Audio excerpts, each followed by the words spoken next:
নমস্কার। মায়ের কথা আলোচনার আজকের পর্বে আমার সকল শ্রোতা ও দর্শক বন্ধুদের স্বাগত। শ্রীমতী সুশীলা মজুমদার বলছেন, জয়রামবাটিতে এক সন্ন্যাসী ভক্তের নৈরাশ্যপূর্ণ পত্রের আলোচনা প্রসঙ্গে মা হঠাৎ গম্ভীরভাবে তেজের সহিত বলিতে লাগিলেন, সে কি গো, ঠাকুরের নাম কি চারটিখানি কথা যে অমনি যাবে? ও নাম কিছুতেই ব্যর্থ হবে না। যারা ঠাকুরকে মনে করে এখানে এসেছে তাদের ইষ্ট দর্শন হতেই হবে। যদি আর কোনো সময় না হয় তো অন্তত মৃত্যুর পূর্বক্ষণে হবেই হবে। সুশীলা দেবী বলিতেছেন, প্রসাদ পাওয়ার সময় মা আমাকে বলিলেন, এসো প্রসাদ পাবে এসো। মায়ের পিছু পিছু খাবার ঘরে গেলে মা বলিলেন, এসো আমার মুখ হয়ে অপর পংক্তিতে বসো। মা মাখন দিয়া ভাত মাখিয়া 3 গ্রাস মুখে দিয়াই আমাকে বলিলেন, প্রসাদ নেবে, হাত পেতে নাও। ডান হাত বাড়াইতেই মা বলিলেন, ওরকম করে কি প্রসাদ নেয়? 2 হাত পেতে নাও। আমি 2 হাত পাতিলে মা সমস্ত মাখন মাখানো ভাত আমার হাতে চাপিয়া দিয়া বলিলেন, মাথায় ছুঁয়ে খেয়ে ফেলো।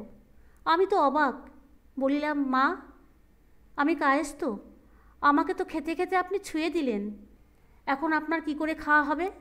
মা বলিলেন, তোমার সঙ্গে আবার আমার জাতের বিচার কি? তোমরা যে আমারই সন্তান, প্রসাদ খেয়ে ফেলো। তখন আমি প্রসাদ খাইতে লাগিলাম। মা খুব প্রসন্নভাবে খাইতে ও কথা বলিতে লাগিলেন এবং মাঝে মাঝে আমার কি চাই জিজ্ঞাসা করিতে লাগিলেন। আমি ভাবিতেছি কি করিয়া একটু মায়ের সেবা করিব। শ্রীমায়ের দেওয়া জল লইয়া আচানো ও পা ধোয়া হইল, অথচ শ্রীমায়ের সেবা কিছুই করিতে পারিলাম না। মার পিছনে চলিয়াছি।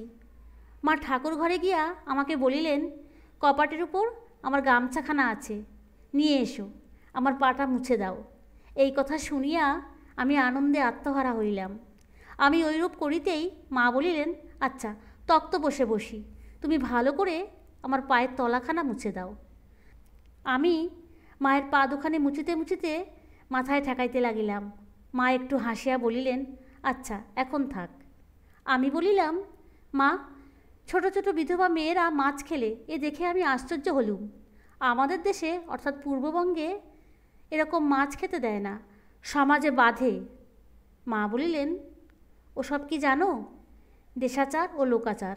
আমাদের দেশে ছোট বিধবাদের মাছ খেতে ও গয়না কাপড় পরতে দেয়।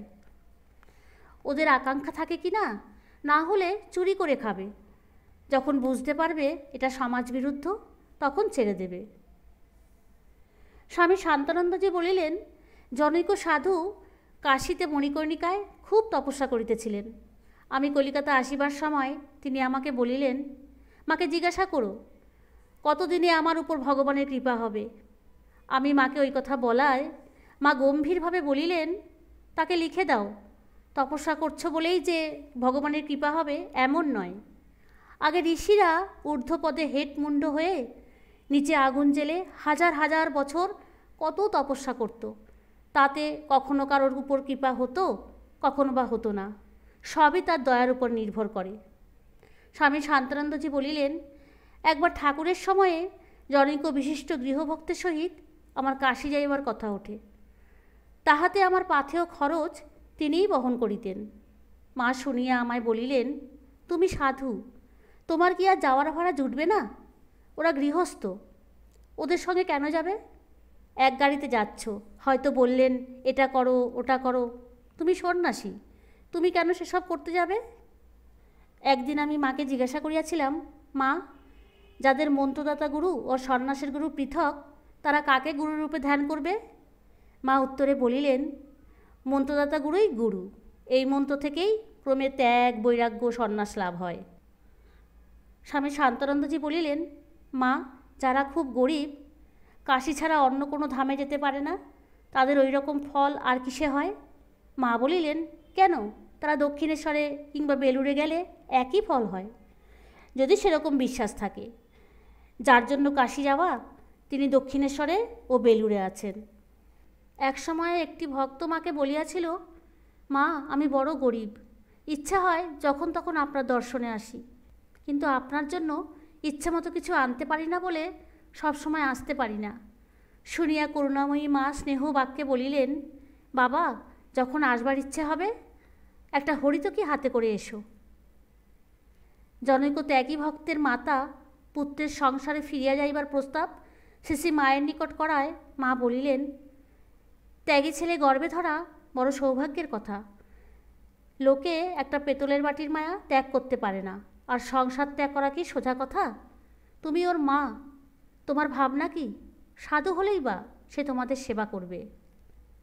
ঠাকুরের কথা প্রসঙ্গে মা জনৈক ভক্তকে বলিতেছেন, বাস্তবে কি তিনি ভগবান, জীবের দুঃখে দেহ ধারণ করে এসেছিলেন।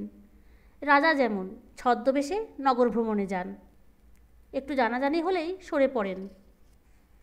মা বলিলেন, ঠাকুরের সত্যে কি আঁটি ছিল, আমাদের ওরকম আর হলো কই। ঠাকুর বলতেন, কলিযুগে সত্যই তপস্যা, সত্যকে ধরে থাকলে ভগবানকে পাওয়া যায়। জনৈক গৃহস্থ শিষ্য রাজেন্দ্রলাল দে মাকে জিজ্ঞাসা করিয়াছিলেন, মা, আমি কায়স্থ, ঠাকুরকে অন্নভোগ দিতে পারবো? মা বলিলেন, বাবা, তুমি তার সন্তান, অন্নভোগ দেবে, তাতে দোষ কি? স্বচ্ছন্দে দিতে পারো। ঢাকার শ্রীযুত পীতাম্বরনাথ জয়রামবাটিতে মার বাড়ির বারান্দায় বসিয়া মায়ের সঙ্গে কথা বলিতেছিলেন। মা ঘরের ভিতরে ছিলেন। মা বলিলেন, বাবা, ঘরে এসে বসে কথা বলো। ভক্তটি বলিলেন, মা, এখানেই বসি, আমি হীন জাত। মা তাহাতে বলিলেন, কে বলেছে তুমি হীন জাত? তুমি আমার ছেলে, ঘরে এসে বসো। আজকের মায়ের কথা আলোচনা এখানেই শেষ করলাম। ভিডিওটিতে লাইক, শেয়ার ও সাবস্ক্রাইব করবার অনুরোধ রইল।